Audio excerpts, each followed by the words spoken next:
El día de hoy vamos a revisar el tema de análisis de varianza o ANOVA. Esta prueba, al igual que TDStudent, pues nos ayuda a comparar medias. Pero ¿en qué condiciones ahora utilizamos ANOVA? ¿Cuáles serían las diferencias con TDStudent? De tres variables. Okay. Tres variables con más de dos variables cuantitativas. Ok, Con entonces, distribución normal. perfecto. Igual. Pues comparemos medias, pero de 3 o más grupos. Y pueden ser grupos relacionados o no relacionados. El número de... ¿Por ahí alguien quería comentar algo? Listo. Bueno, entonces, esta, al igual que TDStudent, es una prueba paramétrica. Es decir, que nos permite evaluar la diferencia de medias entre grupos que tienen, de preferencia, un mismo tamaño, para verificar que se cumpla el supuesto de homogeneidad de las varianzas, además de distribución normal. Entonces, para correr esta prueba, yo requiero tener una variable cuantitativa de distribución normal y una variable cualitativa que tenga 3 o más grupos. ¿Podrían decirme en sus proyectos algún ejemplo o alguna pregunta de investigación que pueda ser resuelta con ANOVA? Víctor. Con ANOVA, por ejemplo, si agrupara a mis pacientes de acuerdo al índice de masa corporal, que fueran, no sé, en 3 grupos, por ejemplo, Sí. en peso normal, sobrepeso y obesidad, de acuerdo a la creatinina, ¿quién hizo lesión? Bueno, sí, de acuerdo a la creatinina. Ok. Y otra opción sería, en el nuevo proyecto de COVID, que tú, de acuerdo a la severidad de la enfermedad, nos mostraras a lo mejor el nivel de dímero D. Podría ser ese otro ejemplo. Ok. Gaby, ¿algún ejemplo donde utilices ANOVA de muestras relacionadas en tu proyecto? La diferencia de puntaje en la escala física del cuestionario Cadecol en 3 diferentes tiempos. A la semana de operados, a los 3 meses y al año de la cirugía. Perfecto. Bien. Entonces, estos son algunos de los ejemplos en los que ustedes podrían utilizar la prueba de ANOVA. Entonces, acuérdense que puede ser para grupos independientes o para muestras relacionadas. Entonces, en general, en las pruebas paramétricas asumimos que las varianzas son homogéneas. Esta prueba es más robusta cuando se tienen grupos del mismo tamaño. Esto no siempre es posible. Cuando no es posible, bueno, pues hay, como pudieron revisar, hay análisis post-hoc que consideran que las varianzas son heterogéneas. Cuando el tamaño de muestra es diferente, entonces lo que pasa, como igual que en la prueba TDStudent, es que incrementaba la probabilidad de tener un error tipo 1. ¿Se acuerdan lo que pasaba con los intervalos de confianza que se traslapaban? Bueno, pues eso podría estar ocurriendo. Entonces, por eso es recomendable que en ANOVA se cuente con grupos del mismo tamaño. Esto podría ser si tuviéramos un ensayo clínico o tal vez si tuviéramos una variable cuantitativa y nosotros calculáramos terciles. Solo de esa manera podríamos tener grupos del mismo tamaño. Y si fuera un ensayo clínico, bueno, pues se tendrían grupos más o menos de tamaños homogéneos. Pero si es un estudio observacional donde el participante decide en qué exposición se va a agrupar, bueno, pues este supuesto resultaría más complicado. Si no se cumplen los supuestos o de normalidad, homogeneidad de las varianzas, bueno, ustedes pueden recurrir a una prueba no paramétrica. ¿Cuál es la hipótesis en estas pruebas de ANOVA? La hipótesis nula es que no hay diferencia entre los grupos. Y la hipótesis alterna acepta que por lo menos 2 medias son distintas. Entonces, ustedes pueden tener 10 comparaciones, pero ANOVA acepta que al menos 2 de esas medias son distintas. ¿Y para qué nos sirven las pruebas post-hoc? ¿Cuál es la utilidad de hacer un análisis post-hoc. Liliana. Para ver la diferencia, porque, bueno, en ANOVA nos puede decir que son diferentes dos grupos, pero en las pruebas post-hoc nos va a decir de todos esos grupos que hay, en realidad, cuál es diferente. Compara uno por uno. Ok, esa es una de las utilidades de las pruebas post-hoc, pero la utilidad principal es que ayuda a evitar el error tipo 1. Entonces, por ejemplo, Bonferroni tiene una corrección. De acuerdo al número de grupos, se hace una pequeña corrección en el valor de P. Entonces, la principal utilidad de las pruebas post-hoc es proteger contra el error tipo 1. Y otra de las utilidades de las pruebas post-hoc permite comparar entre qué medias de los diferentes grupos hay diferencias. ¿Por qué? Solo tenemos un valor de P en general y no sabemos si hay 10 grupos, pues no sabemos entre cuáles 10 grupos existe esa diferencia. Entonces, esas son las dos utilidades de las pruebas post-hoc. Ahorita la vamos a ir viendo. ¿Cómo me podrían explicar de forma sencilla de dónde sale la fórmula de ANOVA, cómo la calculo y cómo se obtiene el valor de F? Uno, nada más.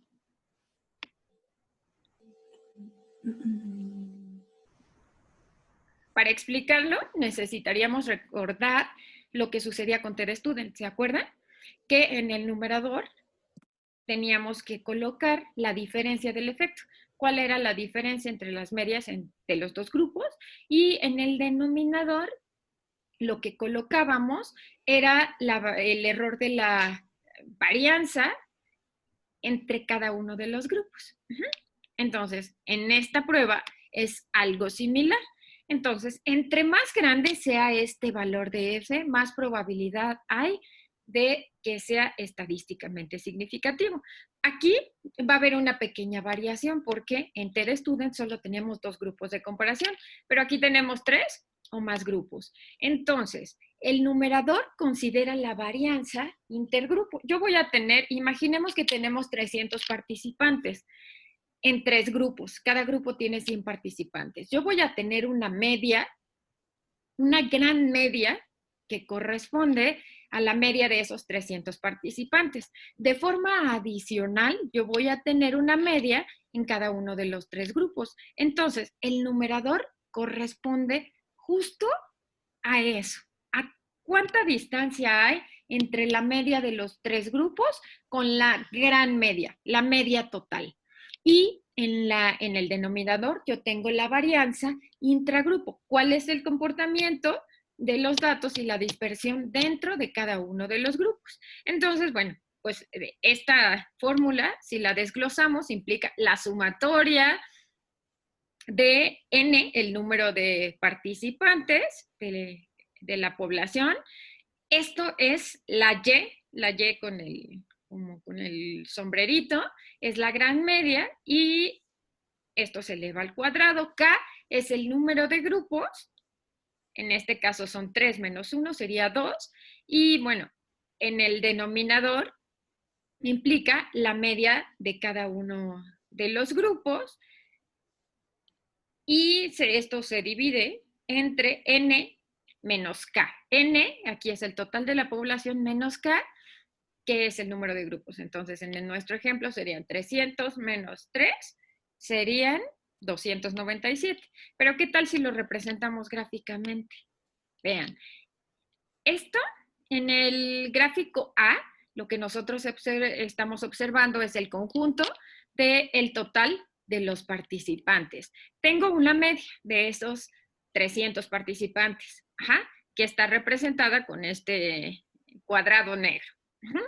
Después, tengo mi gran media, pero entre cada uno de los grupos yo voy a tener una media. Esto sería el numerador, la distancia que hay entre la media de cada grupo con la gran media. Y el denominador implica el comportamiento de los datos y la dispersión en cada uno de los grupos, que es la varianza puntera.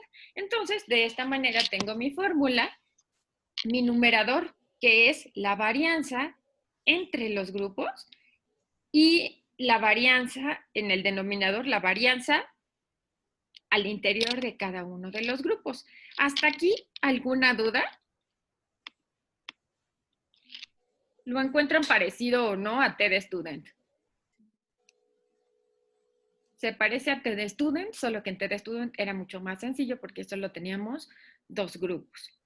Y teníamos solo 2 medias y esas 2 medias eran las que se comparaban. Ahora, entonces, esto resulta más fácil de entender. En la figura B tenemos el numerador en la línea continua y el denominador en la línea punteada. Ahora, vamos a ver este ejemplo. Tenemos 3 grupos, en este caso son 3 grupos, cada grupo tiene 30 participantes con un total de 90. Lo que queremos determinar es si existe diferencia entre las estaturas de cada uno de los grupos. Entonces, vean, en esta tabla 3, así tal cual lo arroja SPSS. Tenemos entonces la varianza intergrupo e intragrupo y la total. Lo que trabajamos, como lo pudimos ver en la fórmula, es la suma de cuadrados. Entonces, aquí tenemos la suma de cuadrados y aquí en la fórmula lo que vamos a hacer es tener esta suma de cuadrados.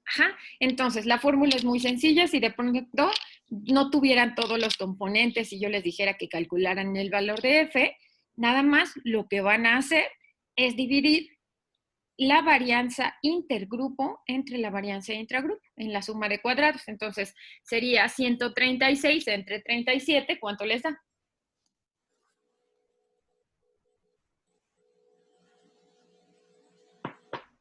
¿133 entre 37? 3.67. Okay. Perfecto. Entonces, ese es el valor de f. Y acuérdense que entre más grande sea este valor, al igual que en TED Student, más probabilidad hay de que este valor sea estadísticamente significativo. ¿Qué pasaría si yo ahora tuviera 136, pero mi varianza intragrupo fuera de 500? 136 entre 500. ¿Qué opinan de ese resultado? ¿Sería estadísticamente significativo o no lo sería? No. ¿Por qué no, Víctor? Porque lo que estaremos viendo es que la variación intragrupo es demasiado, o sea, la media de ese grupo está muy lejana, o de cada individuo está muy lejana de la media. ¿Okay? Entonces, aumentaría esa dispersión, los intervalos de confianza serían más amplios y por lo tanto, la probabilidad de que esos extremos estén tocando sería mayor, entonces no sería estadísticamente significativo. Entonces, acuérdense que el valor de f y t, entre mayor valor tengan, mayor probabilidad hay de que ese resultado sea estadísticamente significativo. ¿Y de dónde viene la f? De Ronald Fisher.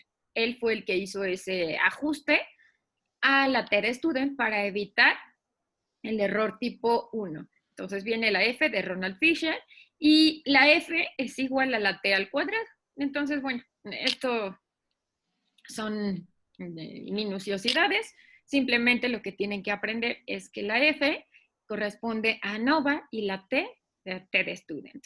Y entre mayor sea este valor, mayor probabilidad hay de que tengamos significancia estadística.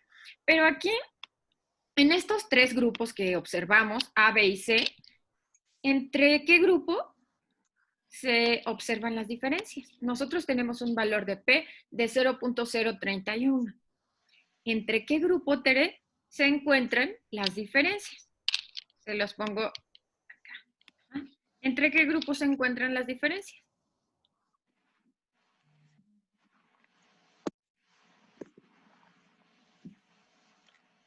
Para eso son las pruebas post-hoc, ¿no? Para saber entre qué grupos hay diferencia. Exacto. Entonces, si solo calculamos el valor de F, Alma, pues solo tendríamos un valor de P para los 3 grupos o los grupos que estén comparando. Si son 5 grupos, tendrían solo este valor de P. Entonces, no podemos saber entre qué grupos hay diferencia, solo decimos que hay diferencia por lo menos en al menos 2 grupos. Entonces, utilizamos pruebas post-hoc. Entonces, yo les decía que había 2 grados, aquí hay 2 grados de libertad. En T únicamente teníamos 1 grado de libertad. Aquí son 2 grados de libertad. El primero, en el numerador, es K, el número de grupos menos 1.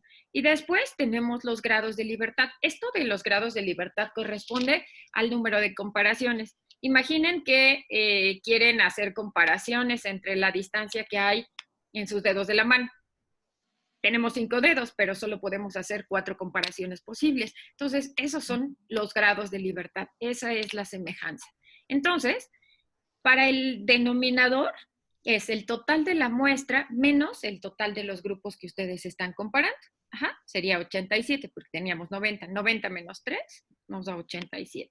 Ahora, si tuviéramos que irnos a la prehistoria y a las tablas de estadística, de grados de libertad y de valores críticos, vean, necesitamos un valor de numerador y de denominador en grados de libertad. Entonces tenemos 2 grados de libertad y tenemos 87 grados de libertad para el denominador. No tenemos aquí el valor en específico. Tenemos solo entre 60 y 120. Entonces, mi valor de referencia es 3.15.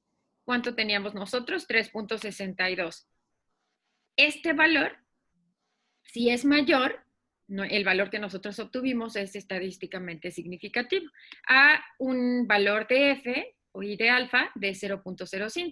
Entonces, este valor que nosotros obtuvimos de 3.62, al ser mayor que el valor de referencia, es estadísticamente significativo. No, hasta aquí no tenemos manera de saberlo con precisión, pero sabemos que es estadísticamente significativo. Entonces, vean, conforme más se aleja el valor de 1, pues más probabilidades hay de que sea estadísticamente significativo. Ahora, este es nuestro valor de referencia, 3.1, a una probabilidad de error del 5%. Dado que nuestro valor es más grande, es 3.6, pues nuestra probabilidad de error disminuye. En este caso nos salía 0.03, entonces disminuye a 3%. Pero bueno, como ya lo había dicho Alma, no podemos saber entre cuáles de los 3 grupos hay diferencias, solo con ese valor de P. Por lo tanto, requerimos de las pruebas post-hoc para que nos diga entre qué grupos hay diferencia. Aquí hay diferencia entre el verde y rojo y azul, pero entre el rojo y azul no hay diferencia. Entonces, esta es la utilidad de las pruebas post-hoc. ¿Leyeron algo sobre lo que pasaba con el número de grupos y la significancia estadística?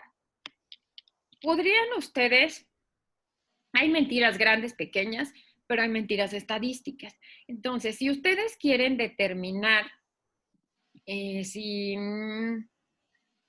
el nivel de ingesta de sodio se asocia a una menor presión arterial o se asocia a la presión arterial sistólica, aquí a lo mejor entre 3 grupos ustedes no observan diferencia entre los grupos que consumen, que tienen una ingesta alta y una ingesta baja. ¿Qué pasaría si ustedes ahora tuvieran 10 comparaciones y en lugar de hacer terciles, tuvieran 10 grupos? ¿Qué creen que pasaría con esos extremos? Entre el 1... Pues, habría más posibilidad de que diferentes, ¿no?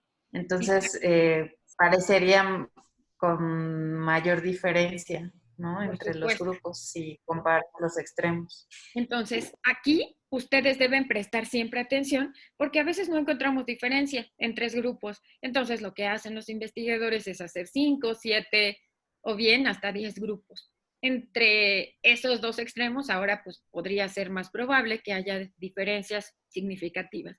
Pero entre más comparaciones tengan, mayor va a ser la probabilidad de que ustedes puedan cometer un error tipo 1 o un falso positivo.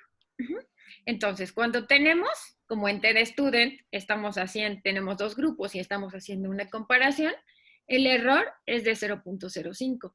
Pero si de pronto ustedes tuvieran 6 comparaciones, la probabilidad de error se incrementa hasta 26%. Y por ahí, de 13 grupos, 13 comparaciones, la probabilidad de error se incrementa hasta el 50%. Es decir, sería como echarse un volado.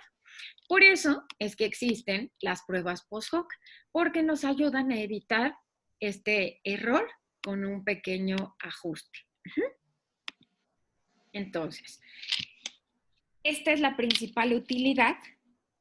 ¿De qué depende cuál va a ser la prueba post-hoc que utilicemos? Del tipo de varianza. Si las varianzas son homogéneas, entonces tenemos la prueba de Tukey, Scheffé, Holm o está la de Bonferroni. Si las varianzas son heterogéneas, tenemos la de Games-Howell. Y esto no importa que ustedes que se lo aprendan de memoria. Lo que es importante es que ustedes sepan que al correr la prueba en SPSS, ahí les pone, al elegir pruebas post-hoc, les da las opciones. Les dice, tales son para varianzas homogéneas y tales pruebas son para varianzas heterogéneas. Entonces, aquí lo más importante es que ustedes sepan que deben calcular la prueba de Levin para determinar las varianzas. Pero hay una corrección, que yo creo que esta es la más utilizada, es la corrección de Bonferroni. ¿En qué consiste la corrección de Bonferroni? En que el nivel de significancia habitual, que es 0.05, ustedes lo dividen entre el número de grupos. Entonces, si tienen 3 grupos, o van a hacer 3 comparaciones, dividen 0.05 entre 3. Aquí lo que ustedes esperarían entonces, para considerar estadísticamente significativa esa diferencia, es no tener 0.05, sino tener 0.017. Entonces, esa es la utilidad de las pruebas post-hoc. Ahorita vamos a ir haciendo ejercicio. ¿En qué caso hacemos pruebas post-hoc? ¿Siempre hacemos pruebas post-hoc? ¿O hay algún caso donde no valga la pena hacer pruebas post-hoc? Sí, tiene que ser siempre y cuando haya una diferencia. O sea, que en la ANOVA tengamos una diferencia entre los grupos. Haya una significancia. Ajá, exacto. Solo acuérdense que las pruebas post-hoc previenen el error tipo 1, falso positivo. Entonces, si ya desde el inicio yo tengo un resultado que es negativo o que no es estadísticamente significativo, no tiene caso que yo corra pruebas post-hoc. Entonces, estas solo las corro si tengo diferencias significativas. Entonces, Doctora, una duda. ¿Esto de la corrección de Bonferroni es idealmente para todas las ANOVAs o en qué casos no? ¿O es la utiliza de... en caso de... Esta prueba se utiliza para varianzas homogéneas. Entonces, si tienes varianzas homogéneas, utilizas esta. Y si no, tendrías que utilizar la de Games-Howell. Entonces, en ese caso, solo no la utilizas si hubiera varianzas que son heterogéneas. Pero digamos, esta corrección es solo para la significancia y aparte hace lo mismo de la diferencia entre grupos. Ah, claro. Ahorita vamos a hacer un ejercicio. Te muestran las diferencias entre cada uno de los grupos. Te muestra el valor de P entre el A y B, entre el B y C y entre el A y el C. Okay. Entonces, nada más es como un paso antes, el que ustedes agreguen esta corrección. ¿Cómo ustedes presentarían los resultados? Vamos a ver este ejemplo. Queremos saber si existe diferencia entre la media de peso y talla de acuerdo al resultado de la prueba PPD en pacientes que son receptores de trasplante renal. Entonces, ustedes lo que pondrían, esto sería, por ejemplo, para su tabla 1.5, donde ustedes contrasten características basales de acuerdo a la maniobra. Entonces, aquí lo que tendrían que colocar es cuántos participantes tienen por cada grupo, la media y su desviación estándar. Y bueno, colocarían su valor de P. Entonces, está muy fácil, es analizar, estadísticos descriptivos. Acuérdense que siempre la primera parte será explorar. ¿Para qué? Para verificar que se cumplan los supuestos de normalidad. Si no se cumplen los supuestos de normalidad, ustedes podrían estar utilizando una prueba que no es adecuada. A lo mejor requiere una prueba no paramétrica, una prueba de Kruskal-Wallis. Entonces, no se olviden nunca de este primer paso. Aquí se calculó la prueba de Kolmogorov, dado que había 100 grados de libertad, 100 participantes. Entonces, al ser estadísticamente significativa, asumimos que tiene distribución normal. Entonces, ahora aquí tenemos las tallas de acuerdo al resultado de PPD. Entonces, tenemos en un grupo la media, que es de 1.62. En otro grupo es de 1.61. Y en el otro es de 1.63. ¿Qué opinan de esas diferencias? ¿Serían clínicamente significativas? ¿No lo son? ¿Qué estadísticamente ustedes qué esperarían? ¿No son significativas? Que no sean significativas. Estamos viendo que son muy cercanas, entonces lo más probable es que no sean son significativas. Y bueno, también las desviaciones estándar están muy parecidas. Ahora, bueno, se van a comparar medias y ANOVA de un factor. Y cuando ustedes están eligiendo, meten sus pruebas, su lista de variables dependientes. En factor meten su variable de agrupación, que en este caso es interpretación de PPD, y en opciones les da la opción de estadísticos. Si le dan estadísticos, les muestra las medias por grupo y también les da la homogeneidad de las varianzas, de tal forma que si sus resultados fueran significativos, ustedes puedan saber cuál es la prueba post-hoc que deben utilizar. Ahora, veamos los resultados. Vean qué es lo que sucede aquí para peso. 114, la varianza entre grupos, y dentro de los grupos 176. ¿Qué opinan?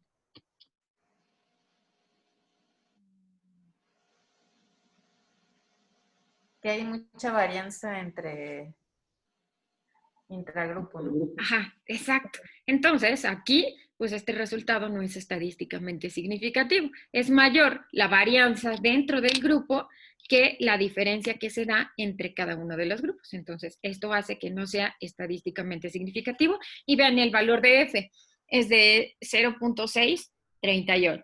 Ajá. Y ahora, para talla del receptor, mi valor de F es 0.225. Otra vez, es un valor que es menor a 1 y no es estadísticamente significativo. Ajá. Diana, ¿qué prueba post-hoc utilizo en este caso?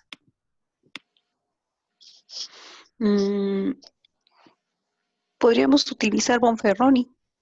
Ok, perfecto. Vas a ocupar una prueba de Bonferroni para varianzas homogéneas. ¿Son las varianzas homogéneas o heterogéneas? En la parte de arriba estamos observando la prueba de Levin. Para peso tenemos 0.437 y para talla 0.421. Son homogéneas. Homogénea, ok, bien. ¿Todos están de acuerdo con Diana que tenemos que hacer una prueba de corrección de Bonferroni? No, no se ocupa. No sé si Bonferroni, pero Turki también se podría usar si no hay diferencia entre grupos. Exacto, no hay diferencia entre los grupos, Diana.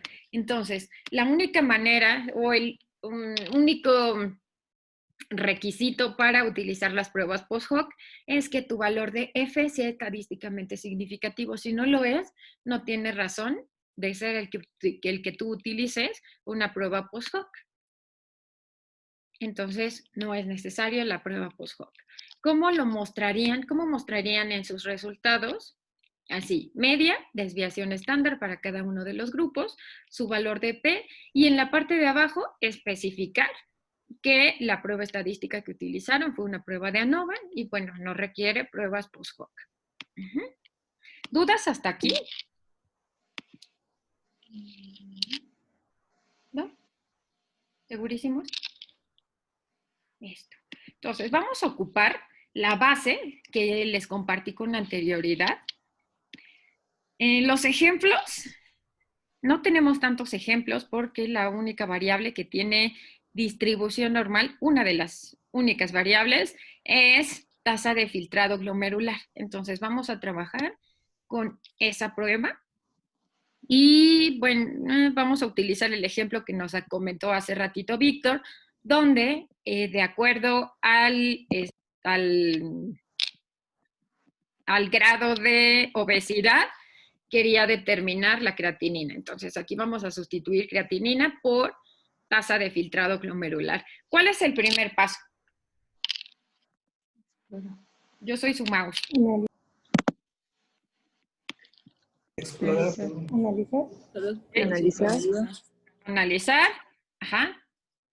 Descriptivos. Explorar. Explorar. Ajá. Entonces, mi variable es tasa de filtrado glomerular.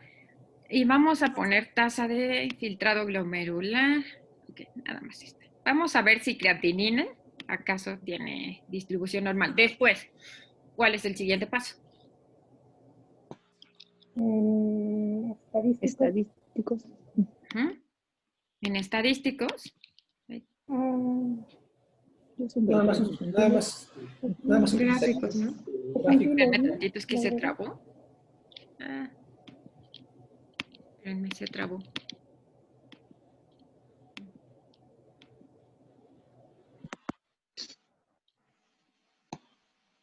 Déjenme ver si ya. No.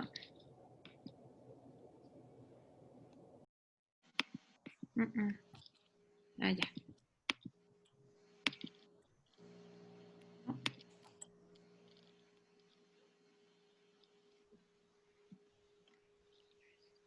Déjenme ver si las corrió, porque ya no hacía nada.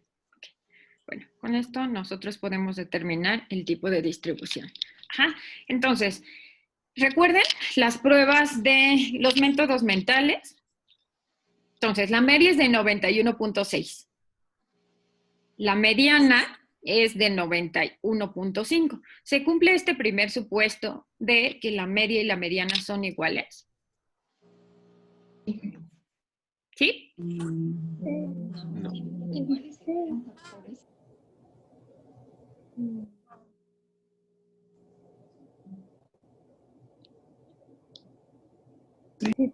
¿Se cumple? ¿Por qué se cumple? Prácticamente son inteligentes. Pero no son iguales. Una es 91.5 y la otra es 91.6. Acuérdense que debe estar la mediana dentro del intervalo de confianza de la media. Entonces, entre 90.7 y 92.5, entonces sí entra la mediana. Después, entre la media y más o menos 2 desviaciones estándar debe estar el 95% de la población. Entonces, 91 menos 36 y 91 más 36 dan valores que son biológicamente posibles. Aquí, esta base debe tener por ahí un error, porque hay un participante que tiene una tasa de filtrado de 229. Entonces, aquí tendríamos que verificar qué pasó con este dato. Ajá. Y luego tenemos en asimetría es más menos 0.5 y en curtosis más menos 2. Se cumplen estos supuestos. Entonces, podríamos asumir que tiene distribución normal. Déjenme ver si ya me da la opción de los gráficos. Ya, miren. Listo. Ajá. Entonces, bueno, la prueba de hipótesis solo la utilizan ustedes para corroborar lo que ya visualmente habían observado. Entonces, creatinina, Víctor, no tiene distribución normal. Tenemos un valor de P que es significativo, entonces tiene libre distribución, no la podríamos utilizar. Entonces, pero sí podemos utilizar tasa de filtrado glomerular. Y vamos a utilizar de aquí, de esta base, una de las variables que tiene 3 categorías, es estado nutricional. Entonces, ¿cuál es el siguiente paso? Para que yo calcule mi prueba de ANOVA. Ya verificamos que se cumplen los supuestos de normalidad. ¿Ahora qué sigue? Analizar, comparar medias. Ok. Y ANOVA. Ok, bien. Eso está muy fácil, ¿no? Entonces, es tasa de filtrado y en factor, categoría de índice de masa corporal. Aquí, en opciones, yo voy a seleccionar estadísticos descriptivos prueba de homogeneidad de las varianzas, en caso que sea estadísticamente significativo. Ahorita no voy a elegir la prueba post-hoc hasta que vea el análisis y el comportamiento de los resultados. Ok. Ahora, vean, la primera parte son los estadísticos descriptivos. Vean, en el primer grupo tengo solo 24 participantes, mientras que en el grupo 3 yo tengo 727 participantes. Este 24 corresponde a los pacientes desnutridos, 652 corresponde a los pacientes que están en un índice de masa corporal normal. Aquí son los que tienen sobrepeso y obesidad. Entonces, tengo más pacientes con sobrepeso y obesidad que pacientes con índice de masa corporal normal. Ahora, vamos a ver, Raúl, ¿consideras que hay diferencias significativas o no? ¿Cómo ves el comportamiento de los datos?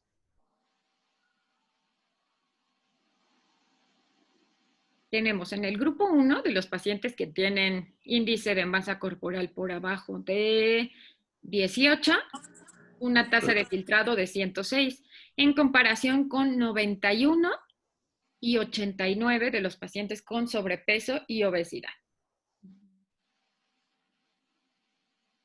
Las diferencias en la tasa de filtrado glomerular podrían ser significativas, tanto clínicamente como estadísticamente.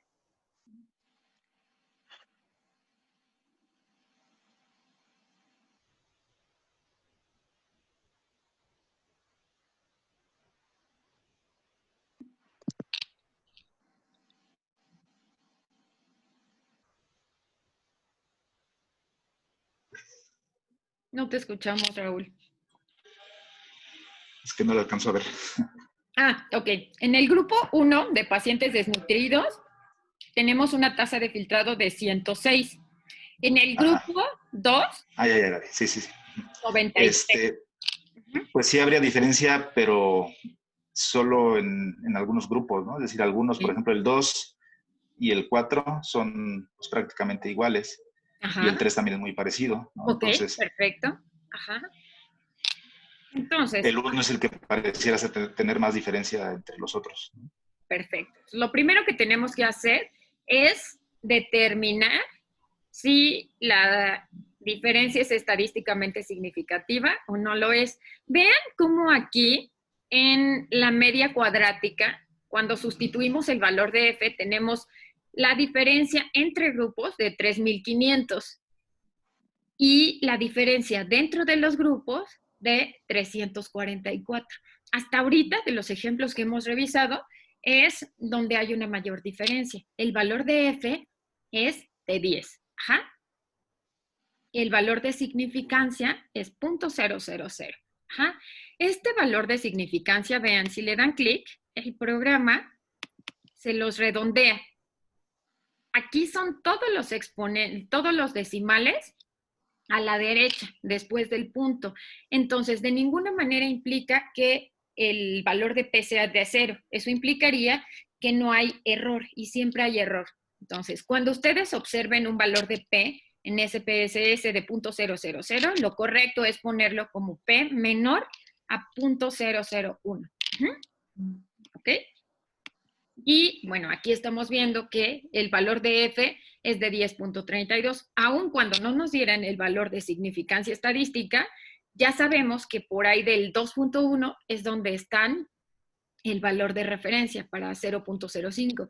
Entonces, vean cómo aún sin tener este valor de P, pues sabríamos que es estadísticamente significativo, ¿sale? Entonces, tenemos aquí nuestra prueba de ANOVA. Ya sabemos que hay diferencia entre las medias. No sabemos entre cuáles. Entonces, aquí sí podemos hacer una prueba post-hoc. Ahora, vean, en esta parte de arriba tenemos la prueba de Levin. La prueba de Levin la vamos a utilizar aquí. Hay distintas opciones de acuerdo a la media, mediana y grados de libertad o media recortada. La que vamos a utilizar es de acuerdo a la media. El valor es de 0.073. ¿Hay varianzas homogéneas o heterogéneas? Elizabeth. No hay diferencias. Ajá. Entonces son varianzas heterogéneas. No, homogéneas, perdón. Homogéneas, exacto. Homogéneas. Entonces, ahora sí ya podemos correr nuestra prueba post-hoc y podríamos utilizar alguna prueba para varianzas homogéneas. Entonces, otra vez, de este lado izquierdo, donde está el recuadro azul con la flecha, les guarda los últimos pasos. Entonces ya no se tienen que ir a hacerlo todo. Entonces aquí solo nos faltaba ajustar la prueba post-hoc. Entonces, vean cómo ahí están en la parte de arriba las pruebas para varianzas homogéneas y en la parte de arriba heterogéneas. Entonces, nosotros vamos a escoger Bonferroni y nuestro nivel de significancia, ¿a cuánto lo vamos a ajustar? Si tenemos, son 4 grupos, entonces tenemos 3 comparaciones. 0.05 entre 3, ¿cuánto nos da? 0.017. Ok. Entonces, ahora sí, vamos a ver qué resultados nos arroja. Ajá. Esta es la parte que arroja las pruebas post-hoc. Entonces, entre el grupo 1 y el 2 hay diferencias significativas. Entre el 1 y el 3 también hay diferencias significativas. Entre el 1 y el 4 son significativas. Pero entre el 4 y 3, que era la tasa de filtrado de 89 y de 91, la diferencia es de 0.52. Y entre 4 y 2, como ya nos había dicho Raúl, la diferencia tampoco es significativa. Y en la parte de abajo les pone con un asterisco si una vez realizada la corrección de Bonferroni, estos valores alcanzan diferencia significativa o no. Entonces, en este caso, las comparaciones entre 1 y 2 alcanzan la diferencia significativa y con una escasa probabilidad de error tipo 1. Entre 1 y 3 también es significativo y entre 1 y 4. Entonces, para eso es que se utilizan las pruebas post-hoc. Ahora, si nosotros quisiéramos graficarlo, ¿qué gráfico haríamos? ¿Cuál sería el pertinente?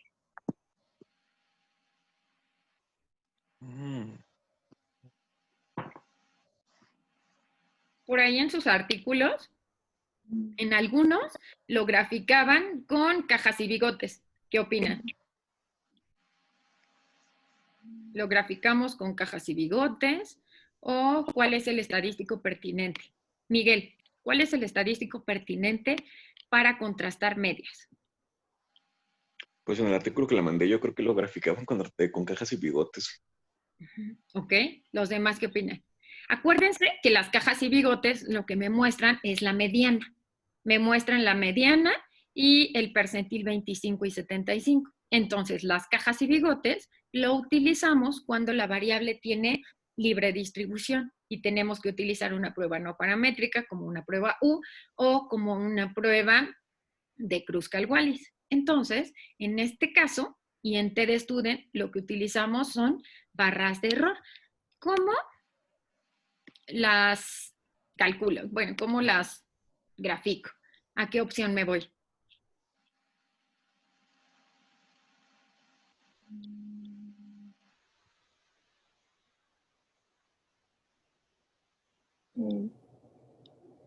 Pues en analizar. Ajá. En estadísticos descriptivos.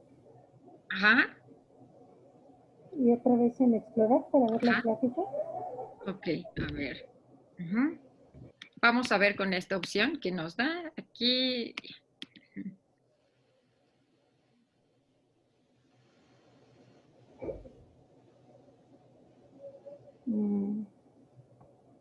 Nos da la opción de cajas y bigotes, nada más. Pero es importante que ustedes vean por qué no podría ser el gráfico pertinente, porque aquí me está comparando medianas y lo que yo hago en ANOVA es comparar medias. Entonces, por eso este gráfico no es pertinente. Entonces, lo que hacemos es irnos a gráfico, le ponemos cuadro de diálogos antiguos y barras de error. Acuérdense, barras de error cuando la variable es de distribución normal y yo quiero contrastar medias. Entonces, aquí en variable, yo elijo tasa de filtrado glomerular, mi variable cuantitativa. En eje de categorías, la variable de agrupación, que en este caso es índice de masa corporal. Y aquí ustedes pueden elegir si muestran el error estándar de la media, la desviación estándar o el intervalo de confianza.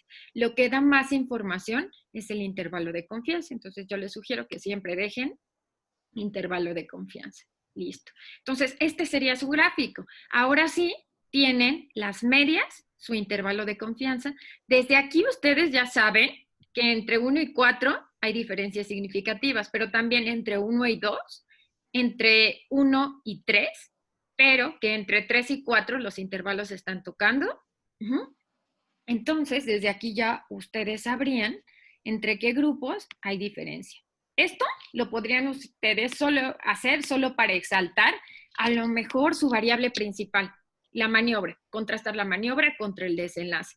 De ninguna manera implica que todo debe llevar gráfico, pero si ustedes quieren resaltar alguna variable de su estado basal en la que hay diferencia o su maniobra contra el desenlace, podría ser una buena manera el que ustedes lo presenten de esta manera.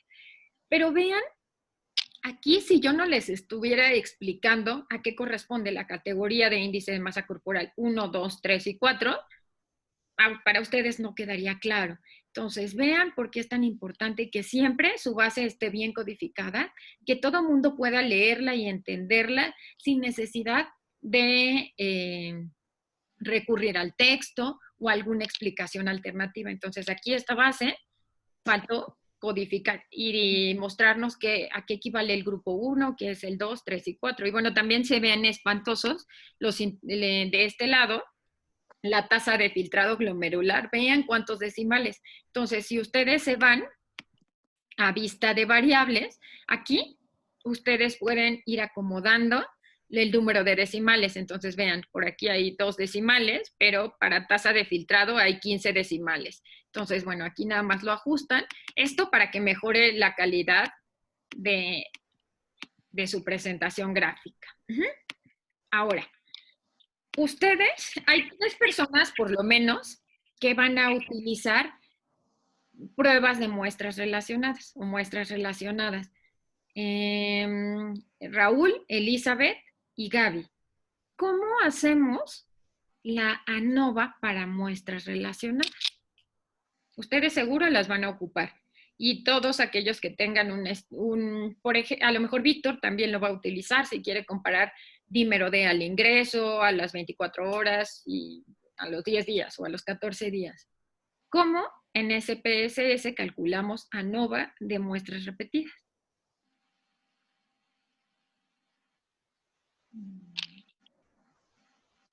Vamos a ver, lo primero es, hasta ahorita todo ha sido analizar y comparar medias. Vamos a ver si nos da la opción. Nos da la opción de T para muestras relacionadas, pero nos da solo ANOVA de un factor. Entonces, ¿cómo le hacemos para la ANOVA de muestras relacionadas? En la parte de abajo dice modelo lineal general. Se van a esta parte y eligen medidas repetidas. Aquí, ¿cuántos niveles tenemos? Vamos a contrastar glucosa en 3 mediciones. Glucosa 1, 2 y 3, y para ver el cambio que ha tenido la glucosa a lo largo del tiempo. Entonces, eligen que van a ser 3 mediciones repetidas. Después, aquí, les pone el que ustedes vayan metiendo. Tienen que meter, si fuera el estudio de Raúl, tendría que ir a lo mejor metiendo los niveles de calcio. Calcio 1, calcio 2, calcio 3, hormona paratiroidea 1, 2 y 3. Entonces aquí vamos a meter glucosa 1. Después el valor que tuve en la glucosa en la segunda medición, que es esta. Y tengo por acá una medición en la glucosa 3. Vean cómo otra vez tengo pruebas post-hoc. Tengo la opción de hacer gráficos. Entonces vamos a pedirle primero que nos contraste. Medias marginales. Aquí voy a obtener la comparación de acuerdo a los niveles de glucosa. Voy... factorial. Contraste. ¿Quieren contrastar? Listo. Entonces, vean, lo que nos da, aquí con esta base pueden hacer ejercicios en casa. Aquí, ahora, me tengo la media 1, la media 2 y la media 3. Ajá. La glucosa, al inicio del estudio en el estado basal, yo tenía 95 miligramos de glucosa. En la siguiente medición yo tenía 103 y a los 7 años tenía 108. Estos valores son lógicos, y conforme va pasando el tiempo y vamos aumentando en edad, van aumentando los niveles de glucosa y vean nuestro valor de F. Es estadísticamente significativo. Entonces, esta es la manera en cómo ustedes podrían, si tienen un estudio observacional, calcular ANOVA de muestras repetidas. Creo que no habíamos hecho ningún ejercicio de muestras repetidas. Entonces, bueno, nada más aquí, ahorita no me da la opción de hacer las pruebas post-hoc. Déjenme ver si ya me da la opción.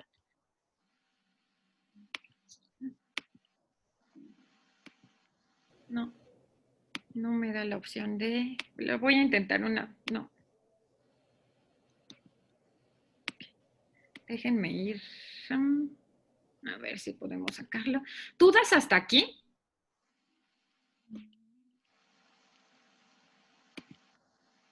Doctora, tengo una duda. Ahorita que pusimos la significancia que dividimos entre 13.05, ajá, ya cuando revisamos la tabla y aparecen las P's en la columna, una de las columnas del lado derecho, ajá. Esa P ya es con el ajuste de a punto 0.17 o nada más. Ajá, así es. Tenemos que tomar en cuenta que solamente de estas que dicen significancia, aquella que esté por debajo de 0.017, como dice hasta abajo, son las significativas. Aquí lo único que hace el programa es señalarles las significativas. Entonces aquí ya se hizo el ajuste por Bonferroni y abajo le señala si alcanza ese valor significativo o no. Ajá. Sí, gracias, ya lo vi. Y ahorita no sé por qué no me da la opción. Si lo vuelven a hacer en casa, les debe dar la opción de pruebas post-hoc. Entonces no me lo da ahorita, ven que como que se estaba trabando.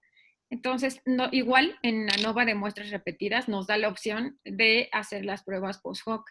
Ahorita no lo puedo activar. Entonces, creo que no habíamos visto esta opción. Tampoco habíamos revisado la T para muestras relacionadas. Entonces, vamos a ver un ejemplo de muestra relacionada. Aquí, todas las variables tienen distintas mediciones a lo largo del tiempo. Entonces, aquí podemos evaluar triglicéridos, 1, y ver si a lo largo del tiempo cambió. Esto lo van a hacer ustedes. Elizabeth, comparación del puntaje de depresión antes y después. Gaby, calidad de vida antes y después de la cirugía. Y lo mismo aplicaría para Raúl. Y a lo mejor los demás que tienen un estudio que es en antes y después, lo van a poder hacer. Entonces, vean aquí, en este T para muestras relacionadas, nos muestra la media, la desviación estándar. Entonces, son 164 y se modificó en el tiempo. De 164 a la segunda medición subió a 180. Esta variable, la diferencia de medias entre los dos grupos fue de 17. Ajá. En el tiempo, los sujetos aumentaron 17 miligramos de triglicéridos y vean, el valor de P es estadísticamente significativo. Entonces, creo que esto es lo que nos había faltado revisar en las clases anteriores. ¿Qué pasaba con las muestras repetidas?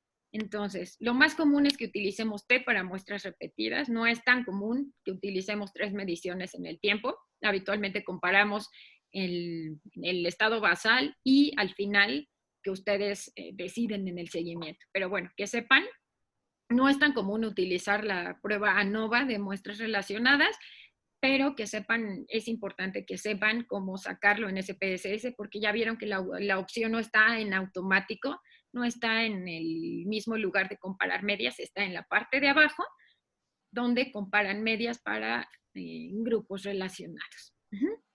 ¿Dudas hasta aquí? ¿No? ¿Segurísimos? Sí. Teresita, ¿alguna duda? No, Se requieren muchos ejercicios. Cuando ustedes lo van aprendiendo es cuando van haciendo sus propios análisis de resultados. Para la siguiente semana, y de forma muy, muy rápido, vamos a ver las pruebas no paramétricas. Esto ya se lo saben de memoria. Entonces, me van a hacer un ejercicio como el de TED Student, donde me van a colocar los supuestos de la prueba, cuándo utilizan Kruskal, cuándo utilizan U, en qué caso se utiliza, un ejemplo en su proyecto de investigación que requiera ser respondido con alguna de estas pruebas. Si tienen pruebas relacionadas, también pueden hacer ese ejercicio. Y aquí nos vamos a enfocar en cómo graficarlo, cómo interpretarlo, y algo que es importante, en la prueba de Kruskal-Wallis, ustedes pueden tener esta comparación entre grupos, al igual que en ANOVA. Entonces, en esto es en lo que nos vamos a enfocar.